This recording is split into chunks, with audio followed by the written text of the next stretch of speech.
ভাইয়া কিছু বলবি? একটা গুড নিউজ আছে। নিউজ? কিসের গুড নিউজ? তিন্নি আপু আসতেছে। ও ভালো তো। শুনো ভাইয়া, তোমার চয়েস না ভালো না, বুঝছো? চয়েস ভালো না মানে? কেন? আমার এই শার্টটা কি দেখতে ভালো লাগতেছে না? আমি শার্টের কথা বলতেছি না, তিন্নি আপুর মতো এত সুন্দর একটা মেয়েকে বিয়ে না করে করতেছো কোথাকার কোন মেয়েকে? দেখ, ওই মেয়েটাও দেখতে যথেষ্ট সুন্দরী। দেখবো না, বিয়ের দিন দুজনকে পাশাপাশি দাঁড় করিও, কাকে বেশি সুন্দর লাগে।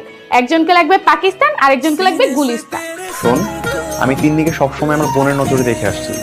দেখো তো, কিন্তু নজরটা তো চেঞ্জ করা উচিত। তোমার নজরই ভালো না, তা না হলে কেউ স্বর্ণ ফেলে কি মিষ্টি কুমড়ার পিছে যায়? দেখ, তুই কিন্তু অনেক বেশি পাকনা হয়ে গেছিস, যা এখান থেকে। মনে হয় তিন্নি আপু চলে এসেছে, তোমার জন্য এতক্ষণ অপেক্ষা করছিলাম। চলো চলো।